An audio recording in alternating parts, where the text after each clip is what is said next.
আরাফার ময়দানে রওনা দিয়েছেন। 8 তারিখ রাত্রে হিসাবে যাওয়ার কথা ছিল, 9 তারিখ ফজর পড়ার পরে।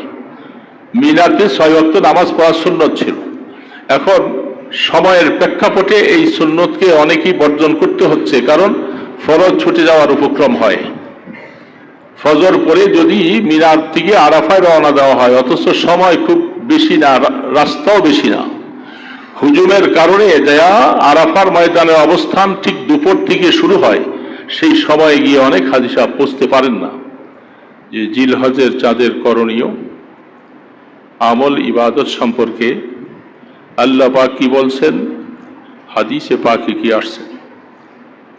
যেহেতু ইমানদার যারা আমলের প্রতি আগ্রহ আছে, তারা সব সময় আমলের কথা শুনতে চায়, আর আমলের কথা শুনে তারা আমল করার জন্য প্রস্তুত হয়। আর কিছু আল্লাহর বান্দা আছে যারা তো ফরজই আদায় করে না, নফল তো দূরের কথা। তাদের ব্যাপারে আর বলে লাভ নেই, শুধু বলা পর্যন্তই শেষ। আল্লাহ যেদিন তাদেরকে হেদায়েত দিবেন, তারা সেদিন আমল শুরু করবে। যারা আমল করার আগ্রহ রাখে, ফরজের পাশাপাশি নফলের প্রতিও তাদের আগ্রহ আছে।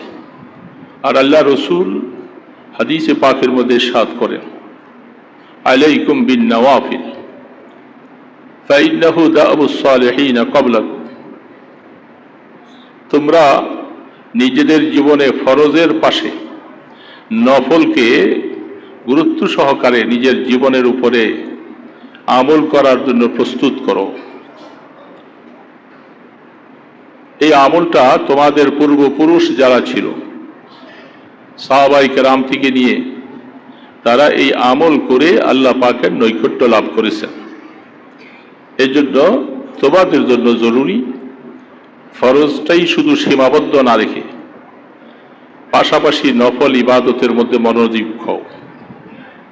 সেই হিসাবে আল্লাহ তাবারক ওয়া তাআলা সূরা ফজর আমি তেলাওয়াত করেছি, ওয়াল ফজর ওয়াল লায়ালিন আশর ওয়াশ শাফঈ ওয়াল ওয়াতর ওয়াল লাইলি ইযা ইয়াসর। 5টা জিনিসের কসম করেছেন আল্লাহ পাক। এই 5টা জিনিসের কসম বান্দার মাঝে গুরুত্ব বহন করার জন্য আল্লাহ তাবারক ওয়া তাআলা কসম করে অনেক জায়গায় কথা বলছেন। আল্লাহ পাকের সব কথাই শিরোধার্য, পালনীয়। তারপরেও কসম করলেন আল্লাহ শুধু আপনাকে আমাকে বোঝাবার জন্য, গুরুত্ব দেওয়ার জন্য, আল্লাহ পাকের কথার প্রতি মনোযোগী হওয়ার জন্য। এই 5টা জিনিসের মধ্যে প্রথম কথাটা আল্লাহ পাক বলছেন অল ফজর, ফজরের কথা বলছেন। ফজর বলতে শবে সাদেক থেকে নিয়ে সূর্য ওঠার আগ পর্যন্ত এই সময়টাকে ফজর বলা হয়। যে সময় এই ফজর সম্পর্কে সাহাবায়ে কেরাম থেকে বিভিন্ন রকমের মত আসছে। ফজরকে এক এক সাহাবায়ে কেরাম তাদের মত বয়ান করতে গিয়ে দালিলিকভাবে তারা পেশ করেছেন। ফজরকে প্রথম এক হাদিসের অনুযায়ী প্রত্যেক দিনের ফজরকে বোঝানো হয়েছে। প্রত্যেক দিনের ফজরকে কেন আল্লাহ কসম করলেন? যে ফজর আসার সাথে সাথে রাত্রির অন্ধকার দূর হয়ে যায়, নতুন সূচনা হয়, মানুষের মাঝে উদ্যমের সাথে ইবাদত বন্দিগি আমল সবকিছু করার মতো পরিবেশ তৈরি হয়। এই জন্য প্রত্যেক দিনের ফজর অত্যন্ত গুরুত্ব বহন করে।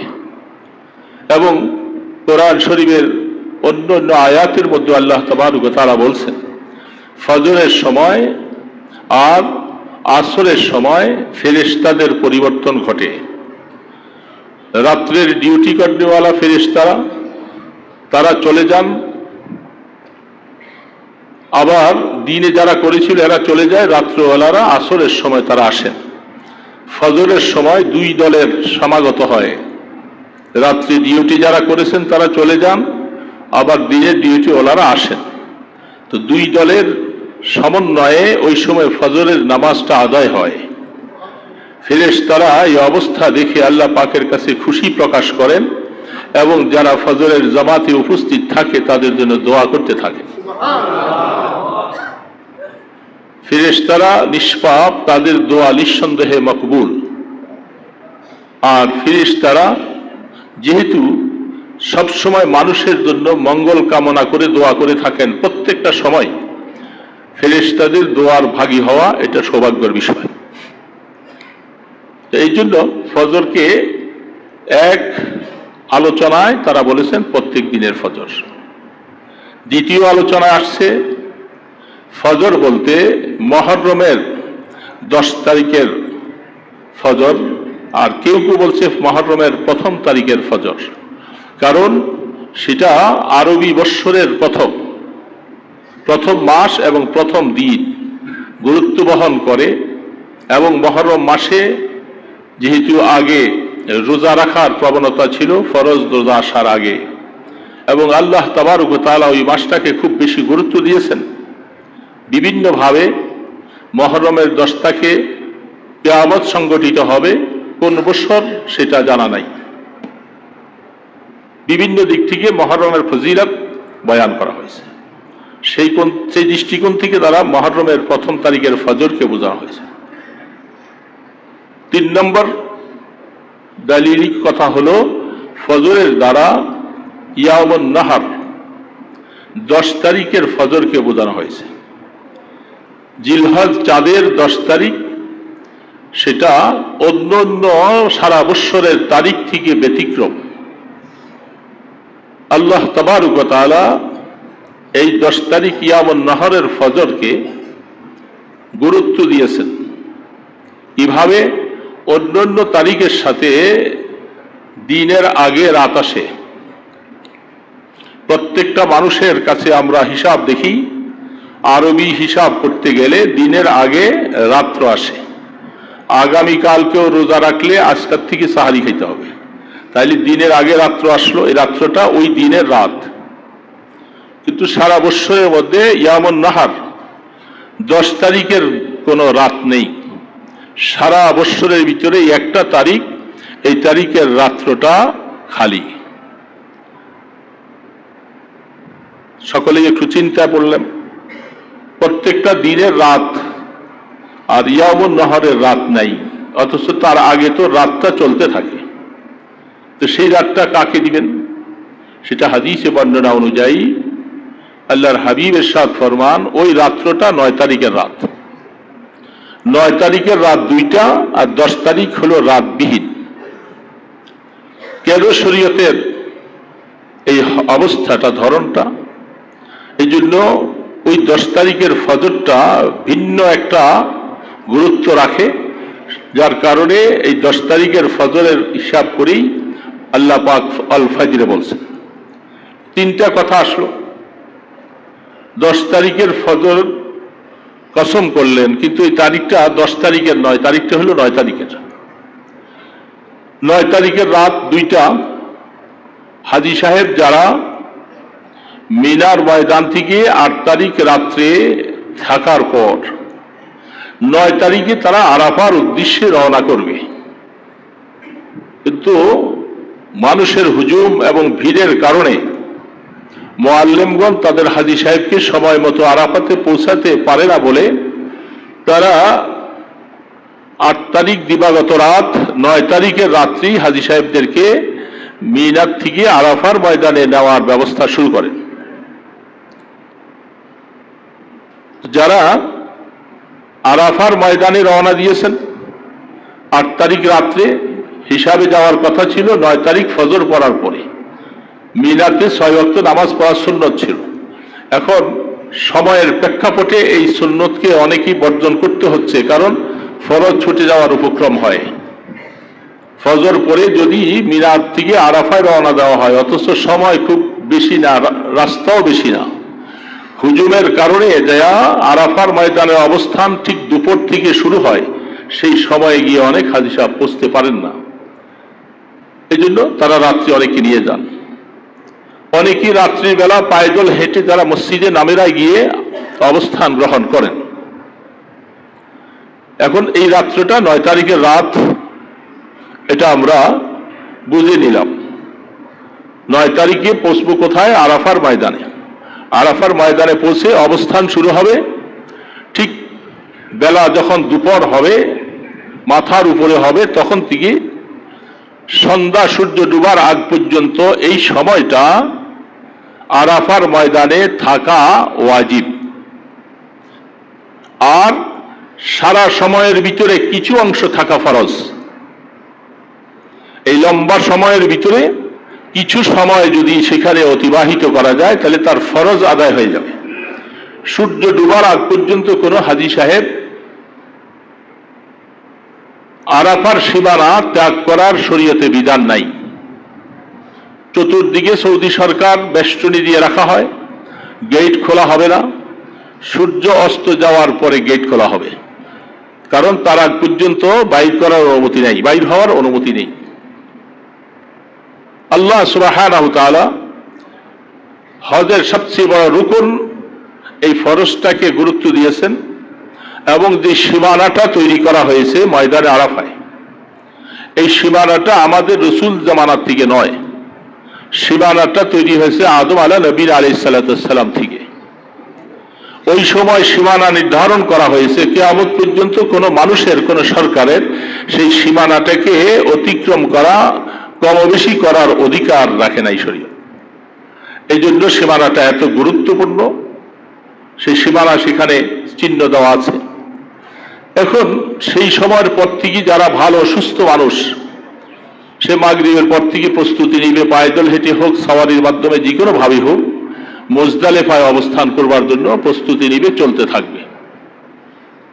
কিন্তু আল্লাহ পাকের বহুত বড় মেহেরবানি এবং দয়া, একজন মানুষ বহু আশা নিয়ে জীবনের সবচেয়ে বড় প্রত্যাশা পূরণ করার জন্য লক্ষ লক্ষ টাকা খরচ করে হজ্জে বাইতুল্লাহর উদ্দেশ্যে গিয়েছেন। হজ্জে বাইতুল্লাহর মধ্যে সবচেয়ে বড় রুকন হলো আরাফার ময়দানে অবস্থান করা। সেই আরাফার ময়দানটা তিনি অবস্থান করতে পারছেন না, তিনি অসুস্থ, হাসপাতালের বেডে আছে, হুঁশ জ্ঞান নাই, অথবা এমন অবস্থায় আছে যে সে নিজে হেঁটে আরাফাতে যাওয়ার মতো কোনো অবস্থাই তার নাই। শরীয়ত জানিয়ে দিয়েছেন সূর্য ডুবে গেছে, সূর্য ডুবার আগ পর্যন্ত যদি হয় তো ভালো অবস্থায় গেল। সূর্য ডুবার পর থেকে নিয়ে শবে সাদেক পর্যন্ত এই সময়টা, কারণ মুজদালিফার অবস্থান শুরু হবে শবে সাদেক থেকে সূর্য ডুবার, সূর্য অস্ত, সূর্য উঠার আগ পর্যন্ত। এই সামান্য 1 থেকে 1.25 ঘন্টা সময় মুজদালিফায় অবস্থান করা ওয়াজিব। এটা হজের গুরুত্বপূর্ণ একটা ওয়াজিব, যেটা যারা হজ করেছেন তারা দেখেছেন। এই পরিস্থিতিটাই মানুষকে আখিরাতের স্মরণ করিয়ে দেয়। মুজদালিফায় অবস্থান, কোনো ঘর নাই, কোনো তাঁবু নাই, শুধু খোলা ময়দানে এহরাম পরা অবস্থায় মুর্দার সেজে, আউলা কেশি ভেসে সেখানে সে অবস্থান করবে, চাই ঘুমাক চাই ইবাদত করুক, সে সময়টা সেখানে পড়ে থাকে। যা দেখলে মানুষের কবরের কথা মনে হয় যে এইভাবেই সব মানুষ এখন শুয়ে আছে, কিয়ামতের ময়দানে সবাই উঠে আল্লাহর দিকে দৌড়াতে থাকবে। ওইখানে এই ভেসটা যার দিলের মধ্যে রেখাপাত করে, সে হজব্রত পালন শেষ করে দুনিয়াতে, পৃথিবীতে, তার দেশে আসে, তার জীবনের মোড় ঘুরে যায়। আর যার দিলের মোড়টা ঘুরলো না, সে বোঝা গেল যে আসলে হজের বরকত থেকে তুমি মাহরুম হয়ে আছো। এই জন্য সেখানে যাওয়ার পরে এই পরিস্থিতিটা আল্লাহ পাক এইভাবে রাখছেন। রাহমাতে দু আলম সাহাবায়ে কেরামদেরকে নিয়ে এইভাবেই ছিলেন, খোলা আকাশের নিচে মাটির মধ্যে একটা কাপড় গায়ে দিয়ে এহরাম পরে সেখানে শুয়ে থাকা। এই সময়টা শুরু হচ্ছে শবে সাদেক থেকে, শবে সাদেক থেকে সূর্য ডোবার আগ পর্যন্ত, আর সূর্য উঠার আগ পর্যন্ত। মাঝখানে মাগরিব আরাফার ময়দানে পড়ার হুকুম নাই। আল্লাহ পাক কিভাবে হাজী সাহেবদের প্রতি তার অনুগ্রহ, দয়া, মাগরিবের নামাজ ফরজ হওয়ার সাথে সাথে সবার উপরে মাগরিব পড়া ফরজ, আর এই আরাফার ময়দানে অবস্থান করেওয়ালা হাজী সাহেব, নারী পুরুষ, সূর্য ডুবে যায় আরাফাতে, মাগরিবের সময় হয়েছে, শরীয়ত বলছে মাগরিব তোমার উপরে এখন ফরজ হয় নাই, তুমি মাগরিবটাকে তুমি গৌণ করো, আরাফার ময়দানে সূর্য ডুবার পরে কেউ যদি মাগরিব পড়লো, তার মাগরিব আদায় হবে না। কি আশ্চর্য কথা! সময় মতো নামাজ পড়লো, শরীয়ত বলে তোমার মাগরিব আমি নিলাম না, কারণ তোমাকে আদেশ করেছি তুমি মাগরিব পড়তে হবে মুজদালিফায় গিয়ে। চাই রাত 12টা বেজুক, চাই রাত 2টা বেজে যাক, কিছু করা যাবে না। সুবহ সাদিকের আগে আগে তোমাকে সেখানে পৌঁছে মাগরিবের নামাজ পড়বা, ঈশার নামাজও পড়বা। ওই সময় তোমার মাগরিবের নামাজ ফরজ হলো। তাহলে আল্লাহ পাকের কত দয়া! কারণ হজের মৌসুম ওই সময়, আরাফার ময়দান থেকে এই 2-3টা দিন তাদের পরিশ্রম, এবং ঠিকমতো ওযু পানি পাওয়া যাচ্ছে না, পানি সব শেষ। এই পরিস্থিতির ভিতরে ওযু করার ব্যস্ততা, আল্লাহ পাক বলে সব ব্যস্ততা আমি বন্ধ করে দিয়েছি, যাও তুমি মুজদালিফার দিকে যাও, সেইখানে যে ওযু ইস্তিনজা করে জরুরত সাইরা তুমি মাগরিব পড়বা, ঈশা পড়বা। আল্লাহ পাক বলে যে আমার হুকুম এই সময় ছিল, এখন আমি হুকুমটাকে তাদের জন্য ঘুরাইয়া ওইখানে নিয়ে দিয়েছি, এটা কারো কিছু মন্তব্য করার অধিকার নেই। তাহলে এখন সুবহ সাদিকের আগ পর্যন্ত সময়টা মাগরিব আরাফায়, মাগরিবের সময়, আর মুজদালিফায় পৌঁছলাম আমি সুবহ সাদিকের আগে। এই সময়টা আল্লাহ পাক বলেন এই রাত্রটা আমি আরাফার ময়দানের অবস্থানকারী যারা তাদের অনুকূলে ওই রাত্রটা তাদের ভাগে দিয়েছি। এখন যদি কোনো আল্লাহর বান্দা এত অসুস্থ, এই সময়ের ভিতরে যদি সে কিছু সময়ও আরাফার এরিয়ার ভিতরে যায় শুধু ঘুরে তাকে নিয়ে আসা হয়, তার হজের ফরজ আদায় হয়ে যাবে। এই জন্য আল্লাহ তাবারক ওয়া তাআলা বলেন 10 তারিখের কোনো রাত নেই, আর 9 তারিখের রাত 2টা। তাই এই ফজরটা খুব গুরুত্ব বহন করেন। এই জন্য আল্লাহ সুবহানাহু ওয়া তাআলা বলছেন ওয়াল ফজর, আমি ফজরের কসম খেলাম। 3টা অবস্থান আমরা বুঝলাম ফজরের কসম আল্লাহ কেন করলেন। ওয়াল লায়ালিন আশর, 10টা রাতের কসম। সেই 10টা রাত জিলহজের প্রথম থেকে শুরু হলো ইয়ামুন নাহারের ফজর পর্যন্ত। এই 10টা রাত্র আল্লাহ পাক বলেন আমার কাছে খুব গুরুত্ব বহন করে। এই 10টা রাত ওয়া আতমামনাহা আশার, মুসা নবী আলাইহিস সালাতু ওয়াস সালাম সম্পর্কে কোরআনে আল্লাহ পাক বলছেন, তিনি যখন তাওরীত গ্রহণ করার জন্য তুর পর্বতে যখন যাচ্ছিলেন, তখন মুসা আলাইহিস সালাতু ওয়াস সালাম 30 দিন রোজা রাখছেন। তাতে বোঝা যাচ্ছে হাদিসের দ্বারা সেই 30 দিনটা জিলকদের ছিল। জিলকদের 30 দিন শেষ হওয়ার পরে তিনি 30 দিন পরে আল্লাহ পাকের কাছে যাবেন রোজা রেখে, যেটা আপনারা বহু শুনেছেন। ভালো করে ওযু করে, মেসওয়াক করে, মুখ পরিষ্কার করে তিনি আল্লাহ পাকের দিকে যাবেন, প্রস্তুতি নিচ্ছেন।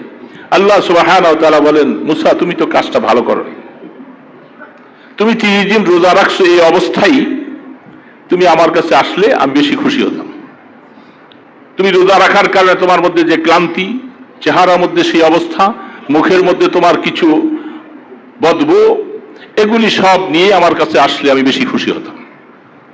যেহেতু তুমি এটাকে দূর করে ফেলছো, তোমার জন্য আরো 10টা রোজা আমি বাড়াই দিলাম। ও আতমামনাহা আশার, আমি পরিপূর্ণ করলাম তোমার জন্য আরো 10টা রোজা। সেই 10টা রোজা হলো এই জিলহজের চাঁদের 10টা, ওইটার সাথে অ্যাড করে দেওয়া হয়েছে। তাহলে বোঝা যাচ্ছে আল্লাহ পাকের মনোমানসা এই 10টার ফজিলতটাও মুসা ইসলামকে পাওয়ানো, যার কারণে তিনি সেই 10 দিন রোজা রাখলেন। এক একটা রোজা হাদিসের মধ্যে স্পষ্ট আল্লাহ রাসূল বলে এক একটা রোজা 1 বৎসরের সওয়াব বহন করবে।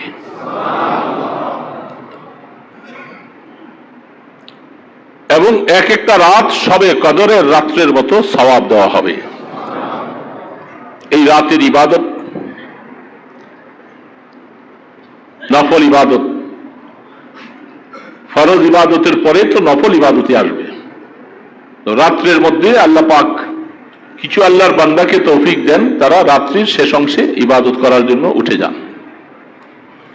কারণ ওই রাত্রের ইবাদতটা আপনাকে সারা রাত জাগতে বলে নাই। আপনি ঘুমিয়ে আছেন, ঘুমের থেকে উঠে শেষ রাত্রে তাহাজ্জুদের সময় উঠে আপনি ইবাদত বন্দি করেন, আপনার আমল নামায় সবে কদরের ইবাদতের সওয়াব নেই।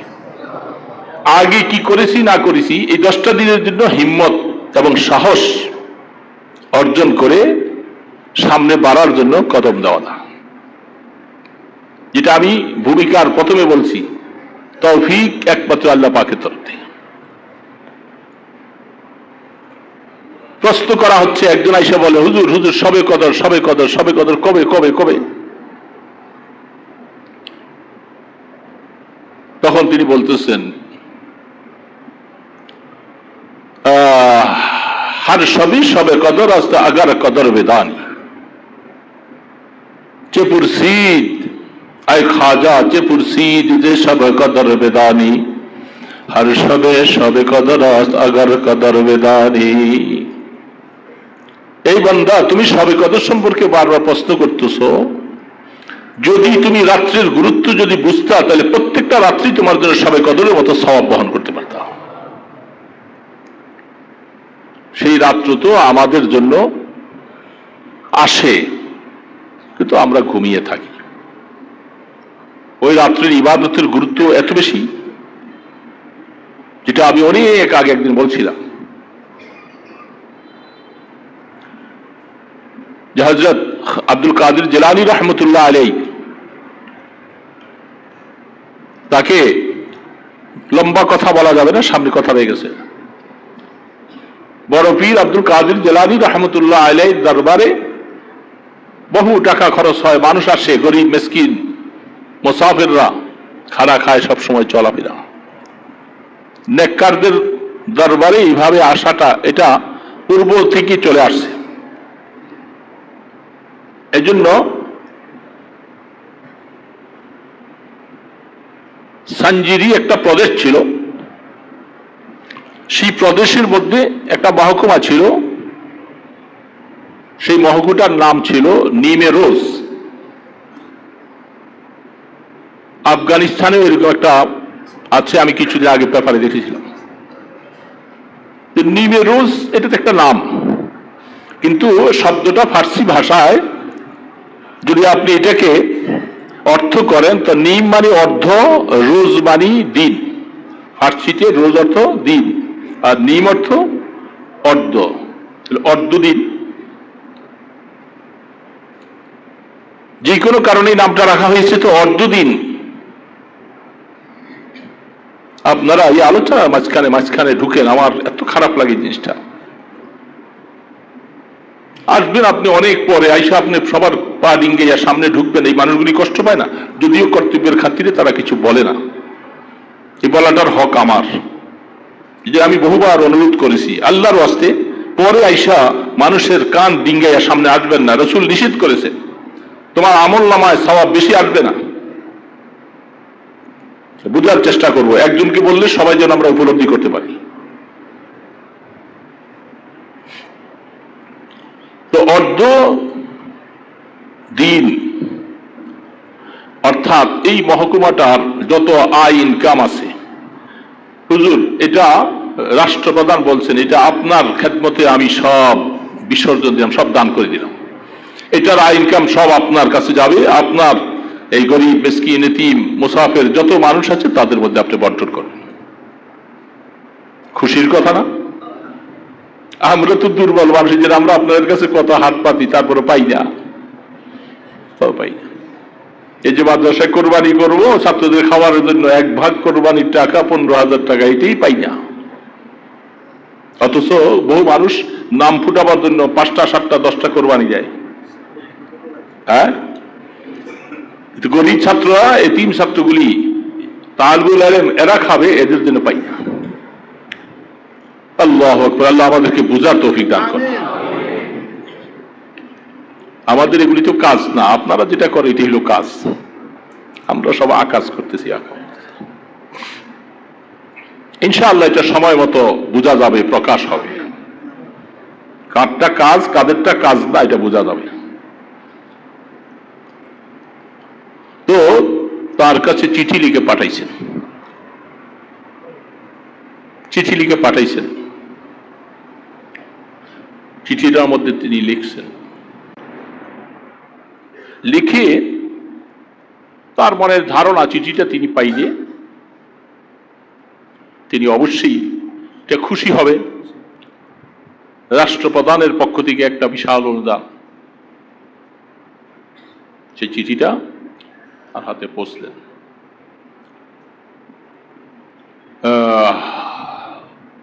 জাগা কে আগা যার খবরে নিমে সব, নিমে রোজেরা বয়াক যাও নামি খরাম। তার কাছে চিঠিটা পাঠাইলেন যে আমি এইভাবে বেঁধেছি। তিনি বড় পীর আব্দুল কাদের জিলানী রহমতুল্লাহ আলাইহি চিঠিটা হাতে নিয়ে তিনি এটা পড়লেন। পড়ার পরে নিজেকে নিজের নফসকে বলতেছেন, নফস তুই জীবনে যা ইবাদত বন্দেগী করলি এগুলি কি বাদশার নিমে রোজের উপটোকন পাওয়ার জন্য? বাদশা একটা নিমে রোজ তোমাকে উপটোকন দিবে এটার জন্য তোমার জীবনের ইবাদত বন্দেগী মেহনত মুজাহাদা কষ্ট? যদি তুমি এটার প্রতি যদি তোমার মনটা যদি ঝুঁকে যায় আব্দুল কাদের, তাহলে তোমার জীবনটা জানি তুমি বরবাদই করলা। তুমি বাদশার এটার প্রতি যদি তোমার মনটা ঝুঁকে যায় তাহলে তোমার জীবনটা বরবাদ। তখন তিনি চিঠিটার পিছনে ছন্দ লিখে ফার্সি ভাষায় লিখে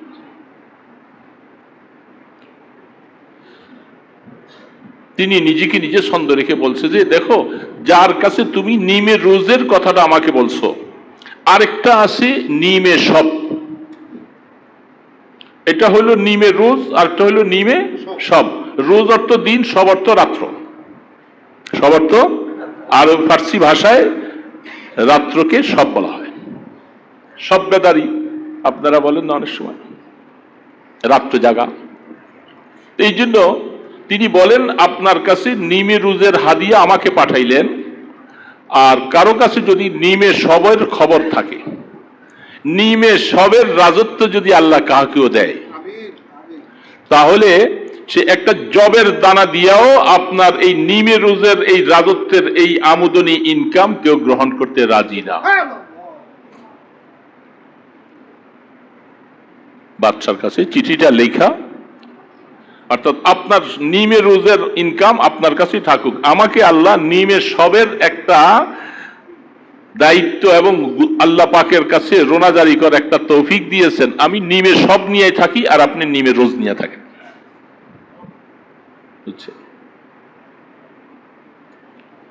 এই জন্য প্রত্যেকটা রাত্রি সবে কদর বলছিলাম, যেটা যদি বুঝে আসে, মনের কথা মনের আবেগ বলার মতো সবচেয়ে উত্তম সময় হইল নিমে সব। এখন নিমে সব বুঝছেন তো, তা বুঝেন নাই? ওই নিমে সবটা এত গুরুত্বপূর্ণ। এই জন্য সবে কদরের মতো ফজিলত আল্লাহ রসুল বলছেন এই 10টা রাত, এবং আল্লাহ পাক নিজেই বলছেন, কসম করেছেন, ওয়াল্লায়ালিন আশর, এই 10টা রাত 10 দিন রোজা রাখা।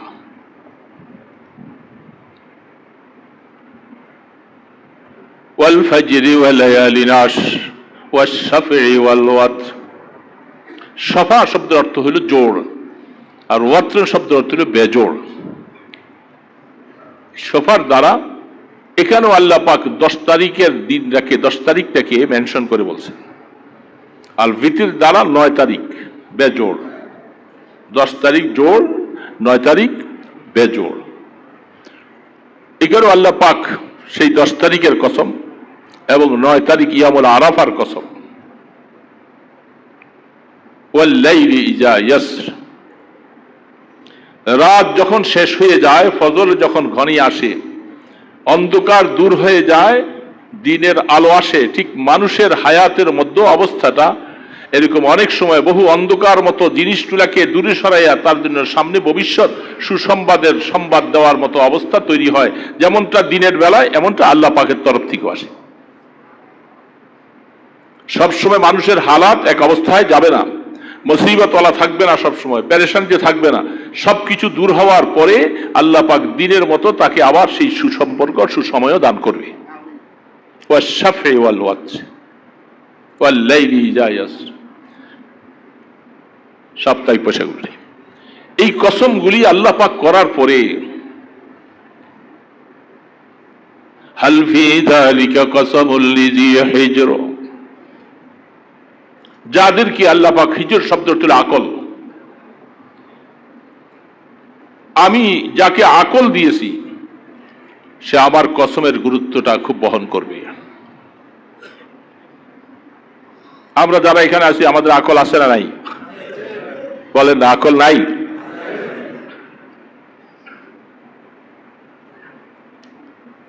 আল্লাহ সুবহানাহু ওয়া তাআলা তিনি বলতেছেন আমার এই কসমগুলি শোনার পরে জি আকলওয়ালা তিনি অবশ্যই এর থেকে নসিহত নিবে। এখন আমরা একটু আগে বলছি আমাদের আকল আছে,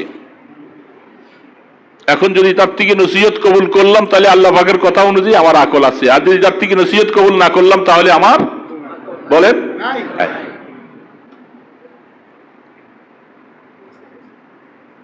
আমার কথা তো না, এটা মাওলার কথা আমি বয়ান করতেছি।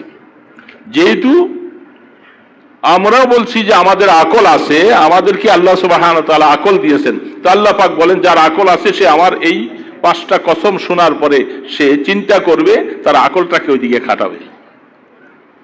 আর যারা আমি খাটালাম না তাহলে বুঝতে বললো আমার আকল নাই। আমি আকল আছে বললে কি হবে? আল্লাহ পাক বলে যে আসলে তোর আকল নাই।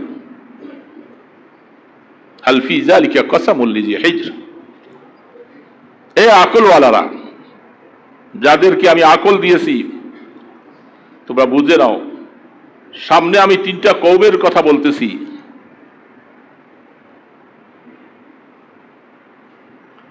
আলম তারা কাইফা ফাআলা রাব্বুকা বিআদ ইরম যাতিল ইমাদিল্লাতী লাম ইউখলাক মিসলুহা ফিল বিলাদ ওয়া সামুদাল্লাযীনা জাবুস সখরা বিল ওয়াদ ওয়া ফিরআউনা যিল আওতাদ।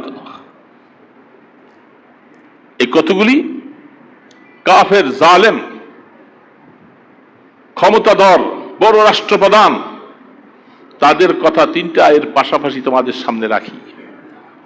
তার মানে আমার ওয়াজ নসিহত যারা ভালো লাগে তারা তো আমল করবা, যারা আমার ওয়াজকে পছন্দ করে নাই, আমার নসিহতগুলি নেয় নাই, এদের মধ্যে বিশেষ করে ফেরাউন, সামুদ, আদ, ইরিম, তাদের কথাটা তোমাদের কাছে ইবরত গ্রহণ করার জন্য, নসিহত কবুল করার জন্য আমি পেশ করে দিচ্ছি কোরআনের মাধ্যমে। তারা আমার কথা পছন্দ করে নাই, নিজেদের দাপট আর ক্ষমতার জোরে তারা সব উল্টাপাল্টা করে চলছে। তবে তাদের অবয়ব গঠনটা কিন্তু আমি দিয়েছিলাম খুঁটির মতো, 18 ফিট লম্বা।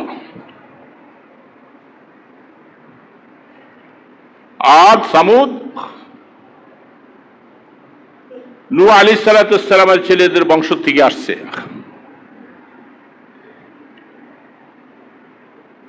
সেই সামুদ, আদ, ফেরাউন মানুষকে ওই সময় তারা কষ্ট দিয়ে, বিশেষ করে ফেরাউনের কথাটা, তারা মানুষকে ওই সময় কষ্ট দিবার সময় কোনো মানুষকে চিৎ করে শোয়াইয়া তার হাত পায়ে প্যারাক মারিয়ে দিত, দিয়ে নির্যাতন করা হতো, সাপ বিচ্ছু ছেড়ে দিত। এইভাবে মানুষকে তারা কষ্ট দিত, মানুষকে হত্যা করা হতো। তারা তাদের দাপটটা কি বড় দেখেছে, যেটা আপনারা কোরআনে পেয়েছিলেন। হযরত আসিয়া রাদিয়াল্লাহু তাআলা আনহাকে ঈমান আনার কারণে অপরাধী ফেরাউন ওইভাবে নির্যাতন করেছিল, 2 হাত 2 পায়ের মধ্যে প্যারাগ মেরে তাকে অত্যন্ত নির্মম ভাবে শহীদ করে দেওয়া হয়েছিল, যেটা আল্লাহ পাক কোরআনে বলছেন। যে আমার আসিয়ার উপরে নির্যাতন যখন চলতেছিল, সে ওই সময় আমার কাছে ফরিয়াদ করেছে, আল্লাহ রব্বিবনি লি ইনদাকা বাইতান ফিল জান্নাহ, যে আল্লাহ আমি আপনার কাছে একটা ঘর চাই জান্নাতে, একটা জান্নাতে ঘর চাই। তাফসীরের মধ্যে লিখেছেন ঠিক ওই সময় আল্লাহ পাকের তরফ থেকে ফেরেশতা তাকে জান্নাতের নমুনা দেখাইছে, তার রূহটা কবজ করে ফেলছে। তারপরে যত নির্যাতনগুলি ছিল তার মরদেহের উপরে তিনি আর অনুভব করতে পারেননি, করা দরকার। এইভাবে তাদেরকে নির্যাতন করেছেন। ঠিক আর সামুদ প্রত্যেকের হালাতি অবস্থা, তাদের শরীরের অবয়ব স্বাস্থ্য উঁচা লম্বা টলপিকা বিশাল বড় অবস্থা, তারা এগুলি সবকিছু পাইয়া আল্লাহকে ভুলে গেছেন। যেহেতু আমি আগে বলেছিলাম হাল ফি যালিকা কাসামুল লিজি হিজ, আকলওয়ালারা আমার এই নসিহত কবুল করবে, আর যাদের আকল নাই তাদের দৃষ্টান্ত ওই সামুদ কওম আদ এবং ফেরাউনের মতো। তারা আমার নসিহত নিচ্ছে না, ওরাও নেয় নাই, তোমাদের এই জামানায় বহু মানুষ নেয় না। আল্লাহ পাকের নসিহত শোনার পরে তাদের মন গলে না, ইবাদতের দিকে তারা আসে না, আল্লাহ পাকের হুকুম পালন করতে রাজি না। এবং এই সামুদের সন্তান আদ, সামুদ, শাদ্দাদ বিন আউস, আল্লাহ সুবহানাহু ওয়া তাআলার সাথে দৃষ্টতা দেখাতে গিয়ে, যেটা আপনারা বহু কথা শুনেছিলেন, তাফসীরের মধ্যে কিছু ইসরায়েলি রওয়ায়াত আছে, তার মধ্যে অনেকগুলি আবার অতিরঞ্জিত বাড়াবাড়ি করা হচ্ছে। ইসরায়েলি রওয়ায়াতগুলি সহিহ না, যেগুলি ইহুদিদের থেকেই ঢুকিয়ে দেওয়া হয়েছে আমাদের এই ধর্মের ভিতরে, সেগুলি আরো অতিরঞ্জিত। তো এই কথাটার উপরে আব্দুল্লাহ ইবনে আব্বাস রাদিয়াল্লাহু তাআলা আনহু তিনি পেশ করলেন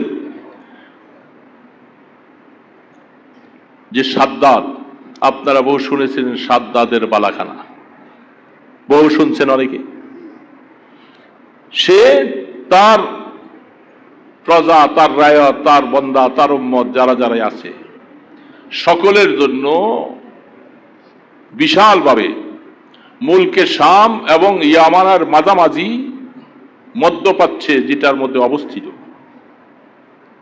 সেইখানের মধ্যে স্বর্ণ জমরদাত মণি মুক্তা হীরা যত কিছু আছে সব কিছু দিয়া একটা বিশাল জান্নাত বানাইছে। এই জান্নাত বানাই বহু সময় লাগাইয়া এটা বানিয়েছে। আল্লাহ সুবহানাহু ওয়া তাআলা সব তামসা দেখতেছে, দীর্ঘ সময় লাগাইয়া কত পরিশ্রম কত মেহনত কাজ করতেছে, মনোরঞ্জন করবে, নারী পুরুষ সবাইকে নিয়ে আহা আফসুস লাগে।